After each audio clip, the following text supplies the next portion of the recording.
In the mid lane, the bans for Millenium, no surprises, all very strong bans as well. Zig's taken away, as you mentioned, Kurt was huge on that last week. Jack's taken away. One of the strongest top laners, almost, or more importantly, Kevin's favorite top laner. Yeah, and Wicked seems to favor more towards Aurelia, Shyvana than the Jax itself, so that's why they banned away. Don't want to risk Kevin taking it and just become this split push king. Interesting, interesting. A Fizz ban coming out there. That's something that clearly they've known from playing each other. Of course, Millenium Alliance, we do know, were scrim partners for the Super Week. So no surprise, both these teams actually came out 3-1. But it does mean LeBlanc was left open Twitch once is open again. too. A champion that went 10-0-5 for Kurt last week. Yeah, so LeBlanc being locked in for Curb, of course. Fantastic LeBlanc player. Twitch is still open. Kog'Maw is still open when it comes to AD carries here. Lucian, of course, is still open. A lot of options. Alliance went straight for Shyvana because Jax was banned away. We know Wicked loves to play it. And, of course, Lee Sin, considered the strongest jungler at the moment. Fast pick and ban phrase between these two. Here we go. This is what we thought we may see in Game 1 from Gambit. We will finally see it from Millenium. The Kog'Maw-Nami combo that has been run heavily in Korea. Yeah, it's such a popular comp because Kog'Maw, as long as you have some good peel for him, which is what Nami provides, and also with the slow onto Kog'Maw, it's more kiting. You speed him up as well. There's so many options to help out this Kog'Maw, so you can just stay in the back and just do all the damage in team fights. It's a very, very strong combo. And also in the laning phase, get a few levels, your long-range poke here, you put your E from Nami onto Kog'Maw, and he just start auto-attacking away onto the enemy teams. It's a lot of damage. Well, tried and tested coming out from Alliance, of course. It looks like it will be that Thresh Lucian combo. They've yet to pick it in. Does mean, of course, that Twitch would go through, and yeah, I believe he must be sitting around 100% pickle ban right now. He's got to be very close to it, that's for sure. So the thing about Lucian here, or if it had been Twitch for Alliance, Twitch against Kog'Maw is a bit of a hard lane for Twitch. So the Lucian here instead will be able to do a lot against Kog'Maw, will hopefully for Alliance be able to deny him some CS early on here, maybe even try and go for a kill. So the Lucian pick, also against the likes here of LeBlanc. You don't want this immobile Twitch who can do anything once LeBlanc actually jumps towards you. Lucian, of course, can dash away. Well, we are going to see Cotnex on one of his favorite champions, Kha'Zix. It's a champion that basically got them through back into the summer LCS against Ninja Pajamas, and Trundle back in that top lane. Makes sense up against Shyvana. Of course. Final pick for Alliance, seemingly, could be Froggen on Nidalee. Could be Nidalee here. Of course, laning phase-wise against LeBlanc, it is a hard one for Froggen. Also opens up for Curb to take full control and start roaming around. Go up to the top lane, go down to the bottom lane, try and look for some kills here, because he will be able to pressure Nidalee in the laning phase at least. But overall, both teams very fast with locking in here. They definitely knew what they wanted, and both of them are kind of reacting to each other. The Lucian pick instead of the Twitch for Alliance, of course, the Trundle against Shyvana with Jax being banned out, and also picking up Kha'Zix for Cotnex simply because the Sin is already gone. So the Nidalee was the final choice. So Froggen will be on that up against Curb. How do we see that mid lane pairing going before we get into the match? Well, obviously, Curb with Ignite here, he will have the pressure. It's what we talk about. It's what LeBlanc needs to do. You need to go in here, constantly try and deny some CS from Froggen, push the wave up early, get him into the tower where it's hard for him to do anything, because Nidalee is very, very weak in the early game. However, if Froggen can survive it, get to this mid game point, and Alliance then can start grouping up with, of course, Lucian, with the Nidalee, and just start poking down on towers, then it's actually very hard for Millenium to respond when it comes to wave clear.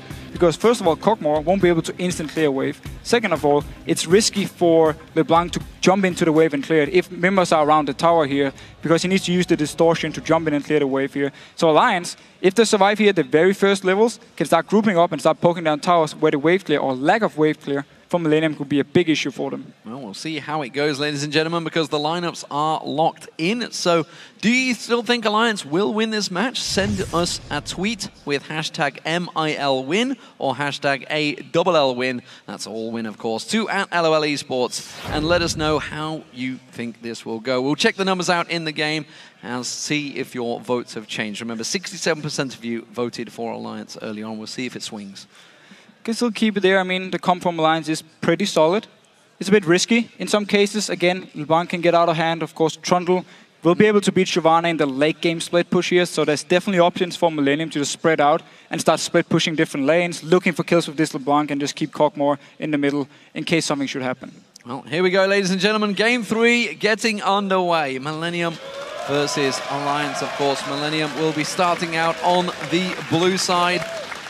And they will be up against Alliance, who are over on the red side. Packed house here in Cologne. And remember, don't forget, tickets are available for the upcoming weeks, but as of right now, you're not going to get in this week, that's for sure. Nope. Sold out. And we need to see here with the second blue buff when it actually spawns. If Alliance want to try and get some early wards in, it's something they've been doing a lot of contesting for buffs here. If they want to go in with Shook, with Wicked, for instance, try and stop something happening when the second blue buff spawns. And then when the third one, around the 12-minute mark, that's the one they want to pick up here, or get the blue buff onto Froggen, and that's where we can see them start grouping up in the mid lane and just pushing down towers. And Jerry dancing around. That is one of the best things about Nami, by the way. That's the best thing about Nami, the dance. One of them. One of them. It is a champion you played a lot of. Oh, Shook might get caught out here.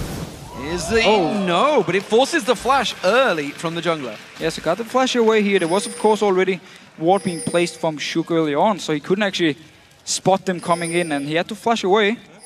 Of course, didn't actually want to try and just safeguard away again, because the ward was gone. Well, look at that. That's still pretty close. You guys obviously been voting all week. It's up to 73% currently. That vote, of course, will be continue going through, so keep your votes coming in. 67% online votes, 73% you guys watching right now. So, no early engagements. We did see the force flash from Shook, so that will be down for a while from Shook. I don't think it's going to make too much difference because it was around about a minute in, so that cooldown will be off fairly soon. And Alliance here are actually starting the lane swap themselves. They're expecting Millenium to still be around in here. They're waiting around and moving in. Of course, the spot Millenium is already gone. They're very far away here from this one. They're actually down the bottom lane. So we're going to see a lane swap here from Alliance. Could actually favor them in the case that Wicked on Shyvana can farm really well in the jungle together with Shook, where, of course, Trundle, who's purely all one target, like straight up just doing damage to the first target in front of him, won't be able to clear the jungle as fast as Wicked. Going to see how this works out for them. So J-Reed getting deep for the ward on that blue buff. Looks like it's going to be... Oh no, he's starting off the blue buff. That's very early. He's going to tank this one for a while with Kotnix not there. A bit early starts it, but he feels like Millenium has to go straight from their red to the blue buff because they expected Alliance to do the exact same thing up in the top lane, seeing as they started red buff, and now Alliance, of course, can just move in and take this blue buff away. So both teams trading buffs here. We just need to see what they can do with the jungler and top lane, how much farm they can manage to pick up. Will we see a fast push again like we saw in the last game, where both teams just went straight to the lanes and 4-man pushed them? Kevin, down to 50%, actually tried to take the big wave, had to back away, and receive 0 CS yet. And that's the issue here. Shyvana and Lee Sin, they are really, really good at jungling together. Yeah, I think it will be the fast push. You can see that Shook and Wicked sticking around up there. Looks like it's going to be Kevin heading down towards that bottom lane, so it's going to be that 4-0 split. Once again, Kotnix is pretty low on health, chucking down those pots though, so he's going to be safe by the time he gets back around to the turret. I like what Alliance is doing here actually. They decide not to go for the 4-0 because they know we can just keep farming. Top lane wise, we don't need to send 4 people there. I mean, generally, you never actually need to send 4 people anymore to get the towers because people don't even stay to try and defend. They just go into the jungle here and farm away. Kevin, trying to pick up some CS at least down here in the bottom lane, will actually get solo XP on the big golem because he's so far behind.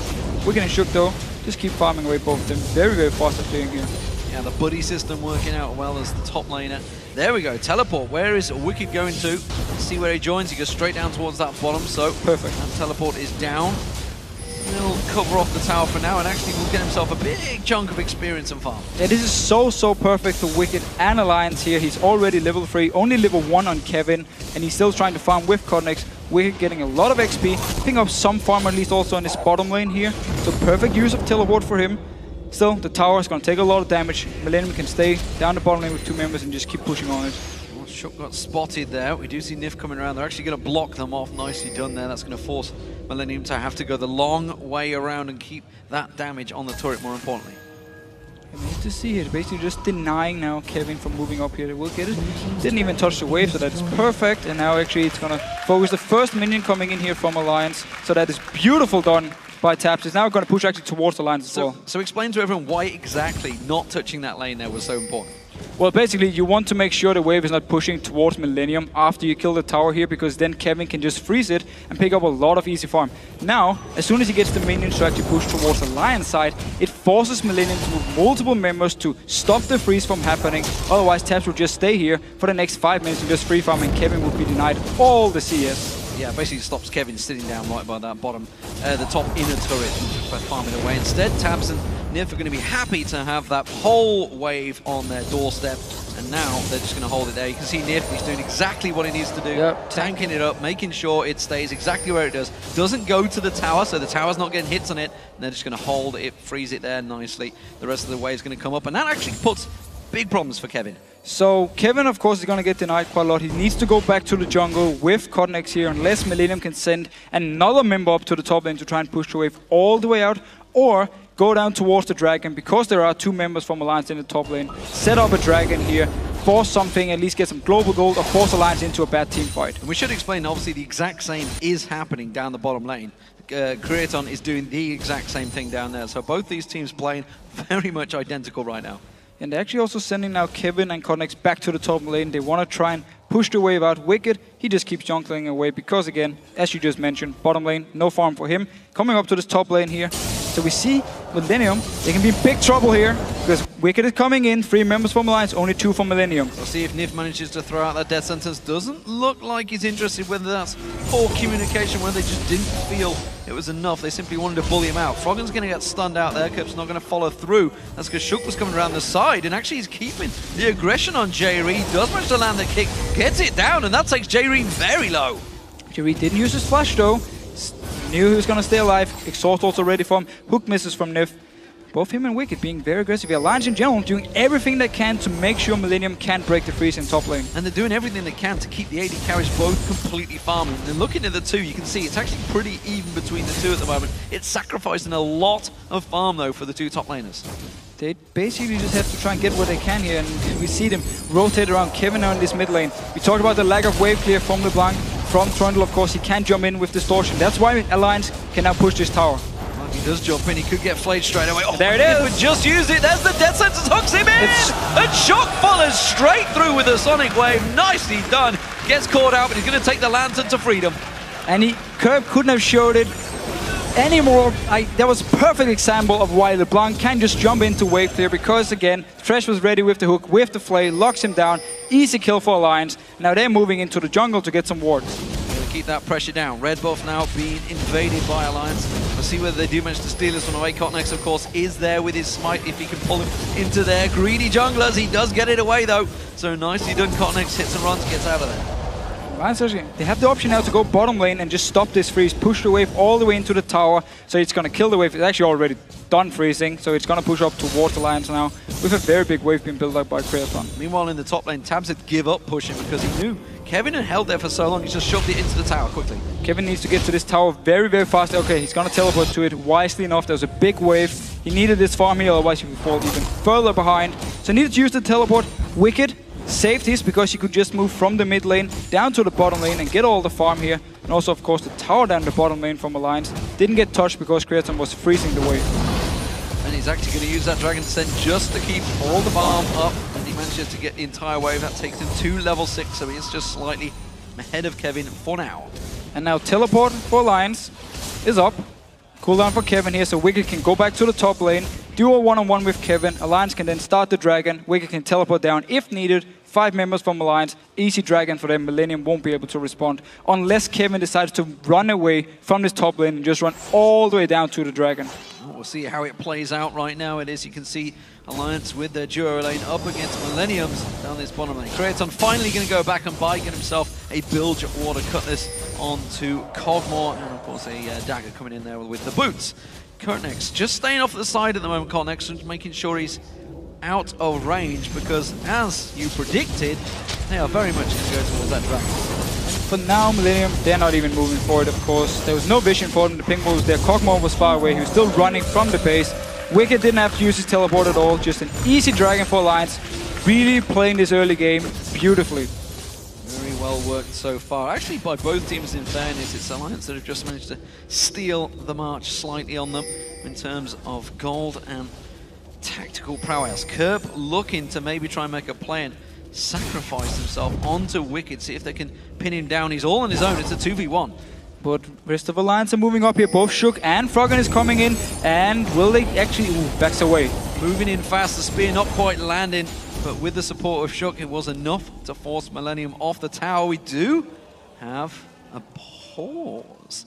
something we actually haven't had for a while, but you know, when we do see Froggen and Wicked on the course. board for Alliance, it's almost certain that a pause has to happen at some point. Pretty much every time.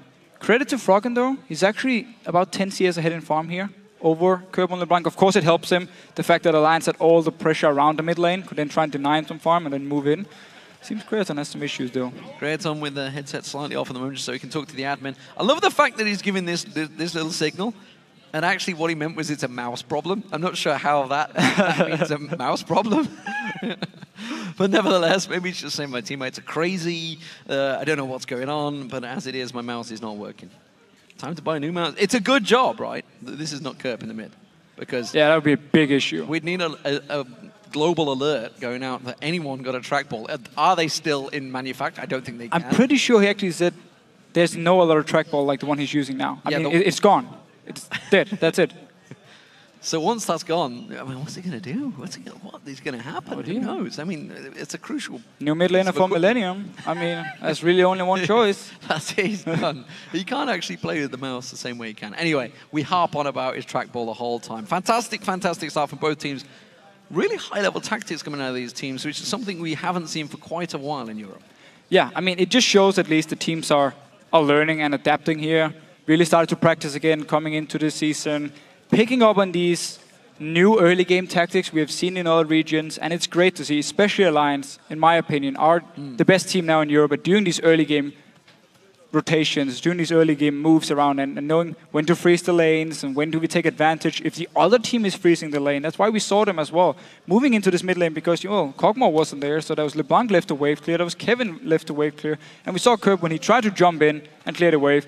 Easy hook here from Nif, first blood as well, and also a lot of damage onto the tower. I mean, obviously, you were playing last season throughout Season 3. Why is it taken so long for the European teams to basically pick up and manipulate the minions like Korea did? And obviously, that's what SK Telecom were doing in Season 3. Well, first of all, when it comes to learning these small things, which it basically is, there's a lot of small things. Micromanagement. Yeah, exactly. Yeah. It's a lot of small things that then builds up to bigger things, bigger advantages, everything. It's very hard to just learn it by watching a game. Like when you sit and watch just seeing it. Yeah, you just see a standard OGN game. You won't see all these small things here because you don't necessarily see the AD carry. The camera may not be following exactly, it, so you may not follow. You follow the camera, you don't see the AD carry setting up the wave the way he does, so now it pushes towards them. So you need to realize it yourself, you need to work on it. And obviously, again, for Europe and NA, if you go back to Season 3, we had the issue, we didn't have these coaches, analysts, where people would go in and help with these things. I'm not saying players can't do it, but the help wasn't there. So it was more for learning by yourself, and also, of course, we have to remember you need to adapt to the teams you play against in your region. So if they don't do it, you don't necessarily have to do it, and you don't see it. You need a team to do it against you, so you lose to them while they're doing this tactic, and you're like, what just happened? Go in and watch the replay, and now once you watch the replay yourself, you can see all the small details. It's actually how we picked up our level 1 tactic when it comes back to Season 3 going into Gamescom, because we'd been scrimming against, it was Gambit at the time, who had this very, very nice level 1 tactic, and we were like, what did we do against it? We sat it down for like 2 or 3 hours and just looked at it and discussed it, and finally we actually picked it up ourselves. Well, here we go, ladies and gentlemen, back in the game. We'll see how it's worked out, and sticking to that point, that's exactly why the teams have basically been talking about why they need these good analysis, good coaching there, because while you need to focus on your mechanics and everything else in game, you need somebody else out there with eyeballs on the world to see exactly what is happening, what's changing in the game. And at the moment, that's a very good Aqua Prison on Nif, but it wasn't followed up on. And we need to see here with Wicked up in top lane, him and Kevin have been slightly ahead in farm, but Wicked did a good job early game, picked up a lot of farm here, but Kevin, because the wave now was at the tower, all the way down his second tower here in the bottom lane, or in the top lane, sorry. He teleported to it, he picked up a lot of farm, and then he kept farming the waves all the way up. The Wicked had to run all the way up to the top lane. He actually managed to now get ahead in CS. So Kevin keeping that pressure on to Wicked, and this is actually a battle that could easily go Kevin's way if Trundle plays it right against Shyvana, because if Shyvana's going to stack out that armor, at the moment you can see he's going forward towards the build wall to cut this. I'm guessing he's going to go towards the Rune King. It will be. In there. Connex, though, is waiting, and they've already tried a 2v1 gank on Wicked once. Oh, Kerp in the mid lane. That's actually the clone. The clone. Thank you, cameraman, trying to catch me out there. Sneaky. So here, they basically want to try and deny the entire wave from Wicked here. He can ult away, they can try and chase him. Flash is still ready. This is not about the kill. This is just about denying Wicked from all this farm here. So he falls behind in XP and also, of course, falls behind going. But nice hook on Jerry. This is absolutely about the kill, and Tabs executes him perfectly. Again, another fantastic move between Shook and Nif. They are so good at this synergy here, and Wicked like teleporting into this lane.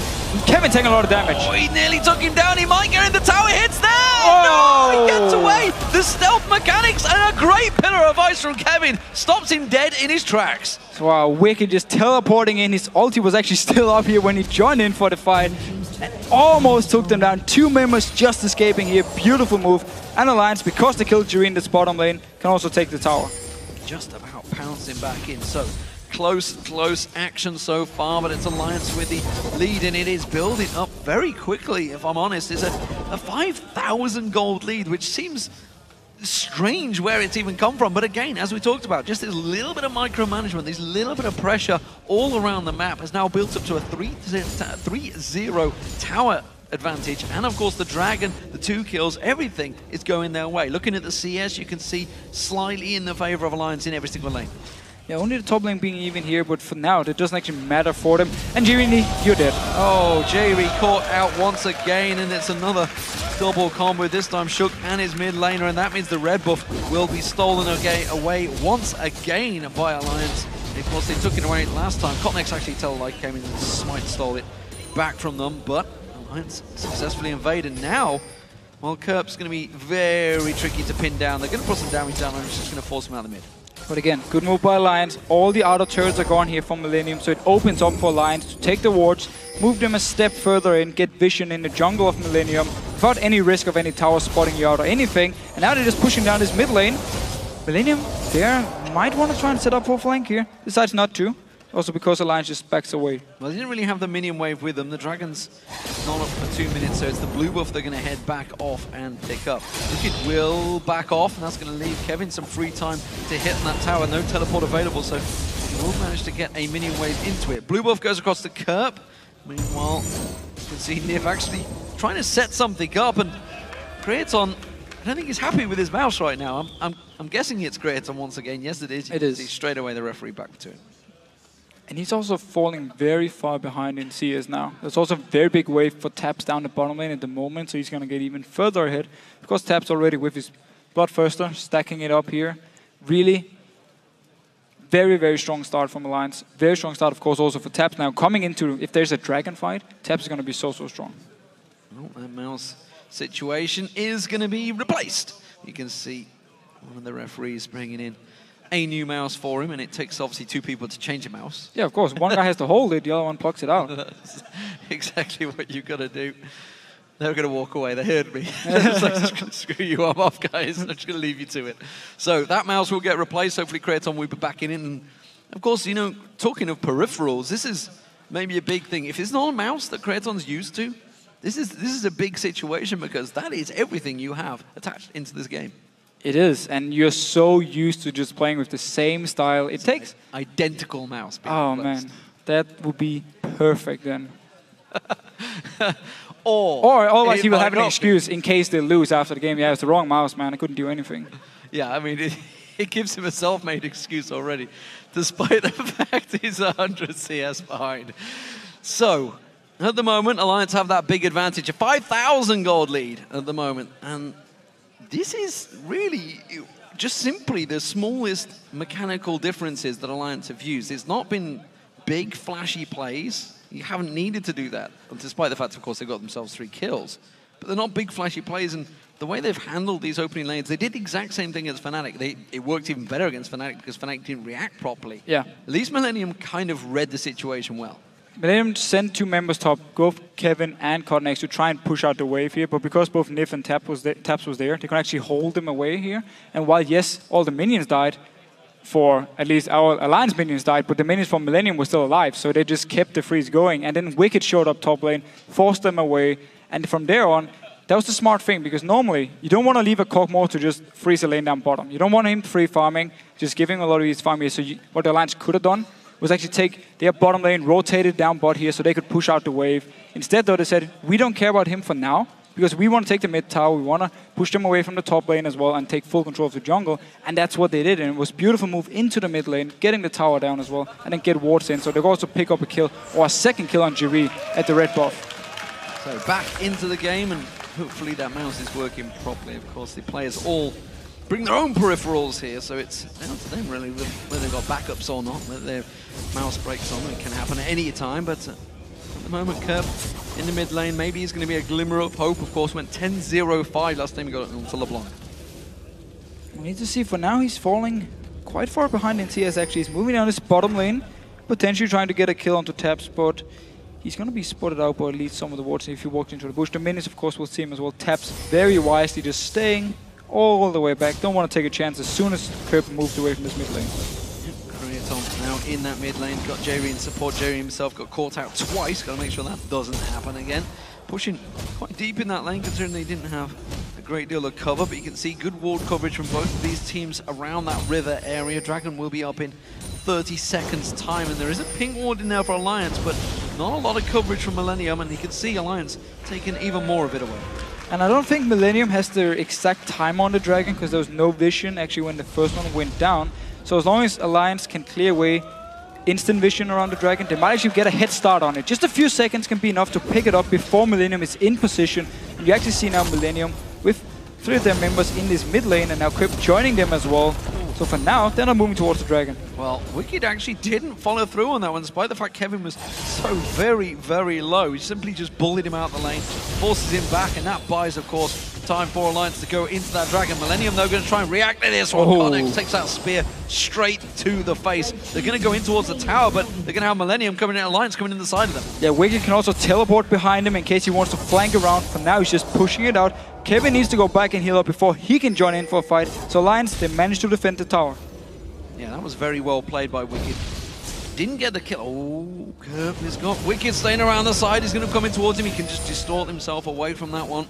But again, that's bought themselves free time on this middle turret now. And look at the lanes here. Bottom lane is going to push into the tower of Millenium. Alliance is in this mid lane pushing out with the wave. Top lane, Kevin is forced to go defend it because this is also pushing. So every single lane from Alliance were just pushing down towards Millenium, and they pick up an easy tower. This is exactly the pressure that Fnatic needed to apply. The fact that all 3 lanes continually pushing in there. As soon as they come around, take that objective, they can keep pushing through, and they're going to go for a net second one here. Kevin will teleport down, but of course that's going to leave that top wave. It will slow push itself in Millenium's favor, I believe, judging by looking at the minion wave. It will, but there's plenty of time for Alliance to stay, poke a little bit, and then in the next minute or so, go back, recall, go up to the top lane and pick up the massive wave. Because now also there's teleport on Wicked, where Kevin's of course is on cooldown because he had to use it to defend here. For now, Alliance is staying around poking.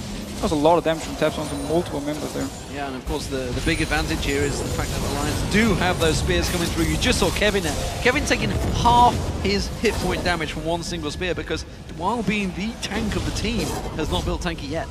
And this right here we just saw is actually a big issue for Millenium.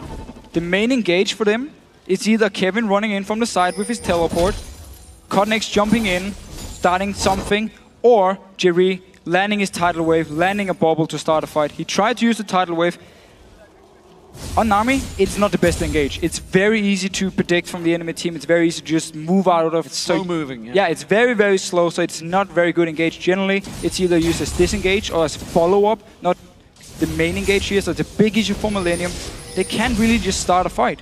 They need everything to come down perfect. They need a ward behind the team of Alliance. They need Jerry to land a bubble or a very good tidal wave, or they need Kerb to just blow up a target. Otherwise, it's hard for them to start a fight. That's why Alliance could just stay around, push the tower, and slowly back away as soon as they saw the tidal wave. Well, Kerb's going to try and set something up here, but he's going to walk straight into a ward, which is why Wicked instantly steps back away from that wave. But of course, that's shown himself in that top lane, and it gives Alliance, again, yet more chances to move in, steal away the red buff once again. You can see they're clearing out all of the vision. Vision control, big thing for Alliance now. And they're going to try and make a move back on towards his bottom turret. Yeah, they're forcing Kerb now to recall up in his top lane, get him away so he can't do damage to the top tower, simply by pushing down here, because Millenium, they need him to be here with the team. Red team's turret has been destroyed. Spears coming through. If it lands on Kreaton, it's going to be a serious problem. Kreaton trying to use that ultimate to keep them in vision, keep them at bay as well. Pillar of Ice is working well. And For now, that wave is cleared, but again, you can see Wicked back in the top lane is going to work that wave all the way back down along that top turret, and somebody somewhere is going to have to go deal with him. Well, this mid lane as well, Alliance can just move in, push it out, go back to the bottom lane in case they want to keep the pressure going. For now, seem to just back away. You see the items here, Wicked going towards either the Rando into Sunfire or the Blade, as you did just complete the Blade here. So for him, big power spike now. Of course, Death Cap is almost completed onto Froggen, and we see taps going towards the Trinity Force. So there's a few items here for Alliance coming in within the next minute, which are big power spikes for them. And once they pick them up, they can really start to apply pressure. Well, it's a 7,000 gold lead so far for Alliance, continuing to keep some wards down. Blue buff was warded up this time, and I think Alliance may fancy trying to steal this one away from Millenium. Let's see, 5 members from Millenium are here. Of course, Wicked can join in. So need a little bit of time before the teleport actually comes in, so Alliance need to be a little bit careful here. We'll see whether one of those spears does manage to land through. They're trying to pull it as far away as possible. You can see Shook not quite getting in there. The spear does land, but it was smited away, unfortunately, for Kerp. It means Connex will have that one. So they actually pretty much do whatever they want. They kept Millenium up here, so Wicked again could keep pushing in this bottom lane. Kevin needs to go down and try and stop this push going. The tower is already gone, and that's just basically from Alliance staying 4 members around the blue buff, forcing Millenium to be there to try and pick it up. Keeping pressure on the map. It's what seems to be working well, and it's what Alliance really have stepped up their game doing coming into this summer LCS split. And it's trying to distort it, trying to scare them away. Got to be careful. Got hooked out last time he did that one. Has another turret picked up. Death Sentence does not land. Wicked does try and sneak around the backside of them, but Millenium were quick to back away. Still, just picking up more and more gold from Alliance, global gold everywhere. They have 6 towers now to only 1 from Millenium. They have the Dragons, of course. Next one is coming up here in about 55 seconds. They can go get another one after the recall, pick up the big items, and just go down. We see Froggen did complete his Death Cap, and of course Taps completed his Trinity Force. So now they're really hitting the point where they're just so much stronger than Millenium. This is really rather impressive from Alliance, just how well they've controlled this entire game. These last 21 minutes have all been basically in their favor, and at no point have they ever looked in danger or out of control of a situation. It is so risk-free because of the comp Millenium is running here, because of the lack of hard engage, because of the lack of instant wave clear. It's easy for Alliance to just group up around these towers here, poke them down a little bit, get some damage, get someone low, and then you just take the tower on the next time when Millenium is moving away because they can't actually stay and fight. There's been very good moves from Alliance and really taking full advantage of the fact that they survived or did well the early game, and Millenium then fell behind. And here's the tidal wave. Well, the tidal wave only catches on to Shook. He got a lantern already. He can just take straight away from that one. The Culling doing work and taking half the hit points off Kevin there. There's 1,000 hit points down, and the Dragon now getting started off without that tidal wave. This is going to be tricky for Millenium. They're going to go for it though. The Flay doing great work from Nif. It's going to be a pouncing and a steal from Connex. We do see Wicked jumping on towards him, flashes away, gets followed straight through. Wicked managed to lock him down with a kill, and now Creaton may be the focus target instead. They're not going to go for it. Kevin had to separate. He's gone one way. What will Alliance do? Will they move straight for Baron? It seems they will. Seems they will. Kevin with teleport. He can come up there. The rest of the team, they need to move up and try and stop Alliance from doing this. It's very early Baron, so they will take a lot of damage from it. Well, they're going to go towards that middle turret instead. Will they go towards the side? Remember, there's the teleport. Oh, it's going to be a death push. The spear. Nice. Spear didn't land, and that gave the game away. Basically, they were in that bush. And also, Creaton, he did the beautiful thing you can do on Kog'Maw here. You can check these bushes with your ulti, get vision around it so you don't have to face check. Smart move, and Millenium gets actually a tower for it. And for the first time, honestly, Alliance actually didn't look in control of a situation. They weren't quite sure how that one would play out. And you can see Millenium, they're sticking around. Hopefully not too long for their sake. Kerp does go in, goes very deep. Nif with the Ignite running. No, the heal from Froggen's there. Death Sentence doesn't quite land. That would have been sweet revenge if it did. Instead, it does save the tower. Also, got a way to summon a heal from Froggen at least. He felt he had to use it instantly, and then his own heal afterwards because of the Ignite there. So he had to do everything he could to actually save Nif. And now Kerp needs to go back and heal. Rest of Alliance are just instantly pushing up here. The top lane, however, is pushing heavily in favor of Millenium. The red buff once again getting stolen away by Alliance, as you mentioned, that top buff. We did see Wicked already teleporting, cleared out that bottom wave, so he can't teleport up there. Instead, we are going to see Lucian making his way up there in form of Tabs, who will get his own red buff en route, or will not. He'll just run straight past it.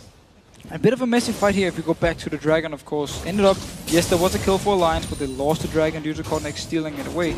And we saw, once Millenium actually gets into the face of Alliance and can actually start a fight, at least they can do something. They weren't so far behind, they just crumbled, just lost instantly. Of course, with Nidalee, you want to poke first, you don't want to go into this fight just straight away. And Alliance at least, or Millenium, got some gold back, and also with the mid tower, because they pretty much called the bluff of Alliance around the Baron. Well, 2 seasons on and people still cheer those wards going down. Would you believe they keep on going? Nevertheless, Alliance are in full control. 9,000 gold in the lead, 6-2 in turrets, and in terms of items, of course, that gives them a big advantage. We've yet to see it in a full-on engagement, though. Millenium yet to actually land their perfect engage. That wave has been sidestepped or dodged, or simply just caught 1 or 2 members of Alliance so far. Has to try and land properly. Alliance, though, they're going to come through. They're going to sweep out all those wards that Millenium just got back in there. And again, force himself some sort of objective control, maybe at this blue buff once again. And here's the thing, because Alliance has so much control and the poke, they don't need to directly go into teamfights with Nif. Actually getting hit by the bubble here. It's a good bubble. Nif's in trouble. He's going to go down. This time Kerp will get the kill and secure it. The rest of Alliance are going to come around here. That buff may not be safe, though. We do see Shook. He lands the kick, but does not follow through. But again, Cognex had to smite it away. So they at least managed to prevent the blue buff from going over to Kerp, but still, they lost a member. And now they're starting the Baron once again. Millenium, they're far, far away. Well, the smite is down, of course, remember. Don't forget, so they know that Cognex is not going to be able to jump in just yet. That's going to be on a cooldown time. You can see half of it they don't away. even know. They have no idea. They're doing the raves. Wicked is actually pushing in, and as you mentioned, they just don't know it's happening. You can see it on your screen that they have no vision of this, and it's a great Baron pickup for Alliance. Oh, such a sneaky move here. They lose 1 member, Millenium backs away, expect, yeah, okay, Alliance are not going to do anything with Baron, of course, they just lost a member to us. And then Alliance just walks straight into the Baron. Millenium walked back to the base and realized, damn, they actually just started the Baron with only the 3 members.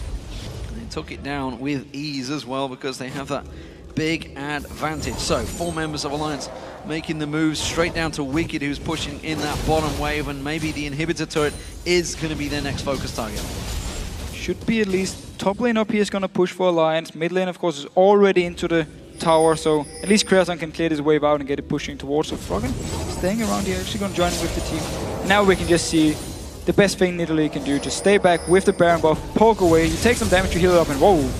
Kerp going a bit aggressive. Trying to get aggressive on Shook, but he can quickly heal that straight off. He's got the regen, of course, from the Baron and Nidalee's heals to help him out now. They're going to have some range on towards his tower, though, which is a problem. Lucian trying to go for it, but as you see, Kerp getting up close and personal, but the spear manages to find his target. Now they're going to go in. Shook has to flash away from that one, but it was a good kick on Kevin, which knocked up 3 members of Millenium, and now this inhibitor turret will drop. And they can also go straight for the inhibitor, and then they can rotate into the mid lane, push the wave down, even go towards the top side if they want, because there's a big wave building up. Or they can simply back away, go back and shop with all the gold they picked up from the Baron, of course, and from the tower they just took in the bottom lane. Well, I think with Kerp down, I'm not sure they are going to back away. I thought they may well keep the pressure on. Of course, it is a fairly short cooldown timer, but check this fight out. Yeah, just look here.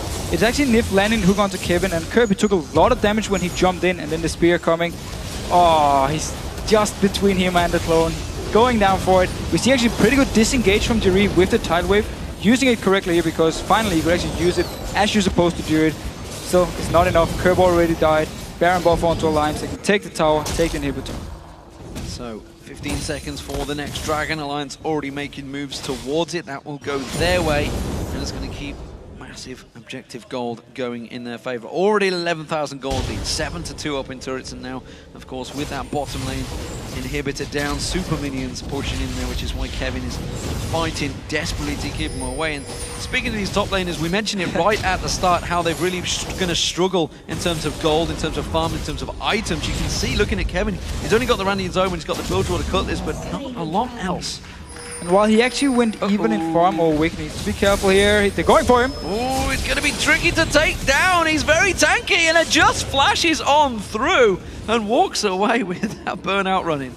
And now Millenium, they need to recall fast because Alliance, they're pushing on to this mid tower. Well, they know that there's 3 members not here right now. They're going to go for it. That's a good bubble coming out from J-Re. Will slow them down ever so slowly, but not a great deal. That's going to be another inhibitor turret going down. Now all members of Millenium are back, but we see Wicked teleporting back in full health. They're going to keep on pushing. They can go for this one here. Nice hook onto J-Re. Death sentence is not quite enough for J-Re. The bubble doesn't land. Tabs got caught out pretty hard there, though, by Kerp trying to push in towards the Millenium, having to back away from this inhibitor, and it will be a second one taken down by Alliance. And again, whenever Millenium tries to defend something, one member will die for it, another one will drop low, and then Alliance can just pick up the inhibitor. Second one of the game for them, and now back away to do the exact same thing. Either go back to shop if they want to spend the gold, or just move straight up to this top lane, go towards the last inhibitor. Yeah, they're going to get that wave shoved in. Kerp's got to be careful. He's following it up there at the moment, actually. You can see Wicked is going to head it off. The rest of Alliance are in the jungle, actually very close to Kerp. Kerp in that tri-bush. It looks like he's going to try and jump onto Tabs. No. If it had stuck around a little bit longer, it may well have worked out for him. He hasn't shown himself yet. So Alliance have no idea that Kerp is there. Still though, he's actually going to spot Wicked at this minion wave. Of course, Tabs not even going to run up and try and face check him. But Kirby's basically trying to do what he can do. Just find a surprise pick somewhere, kill a target, extend the game a little bit for Millenium so they can farm away and at least try and get towards some items. I mean, look at Kevin. He only has 1 item completed and we are 30 minutes into the game. Yeah, they've just been starved out for a long portion of this game. So far, it's working near perfect for Alliance. They have, of course, let 2 turrets go down and a single death come through, but other than that, they've had almost full objective control, including the red and blue buffs from the opposition jungle. Alliance pushing in for the final inhibitor. I'm not sure if they really need this one simply, or whether they're just looking for points for their fantasy team, but it seems that they do want to take down this final turret nonetheless. They want to play it safe at least. Connect's going very aggressive here, has to jump out. Home Guard's running him in there, quickly bounces straight back out, and that's going to buy time. Alliance moving in, that turret is dropping very quickly. Kevin can't do anything about it, Kraton can't get close to it. Meanwhile, the super minions on the Nexus turret, they're almost taking that down. You can see Kraton having to back away, gets across, gets the kill on Shook. Connex tries to pounce in and pounces out. The Nexus turrets are falling though. Super minions are onto the second Nexus turret. While this is happening, Alliance pushing in, Millenium being distracted. The second Nexus turret's gone down, the super minions driving on through. Millenium can do nothing here. They are helpless to the push of the minions as Alliance will take victory and top the league against Millenium. Fantastic early game play by Alliance here. They had full control of the map, knew exactly what to do in the lane swaps, got all 3 outer turrets down, and then just starting warding off the jungle from Millenium, finding the buffs, finding the picks here, extending the lead. Beautiful, beautiful rotations from Alliance. Could not have said it better myself. Full control by Alliance there. They just had one of the slightest moments where they wobbled, but quickly took advantage, moved straight up, and managed to take that Baron. Yeah, pretty much the only times where Millenium were pretty much in a position to do something against Alliance were when they were waiting in the bush, there was no wards from Alliance, and then someone like Nif would face check, they'd pick up a kill. But when they actually did get the kill, Alliance just went straight for Baron anyway, picked up the Baron, Millenium didn't expect it, and we just have to say, looking all the way back to around 10-12 minutes, Alliance were already 5,000-6,000 goals ahead by that time. Well, we dubbed them the super team.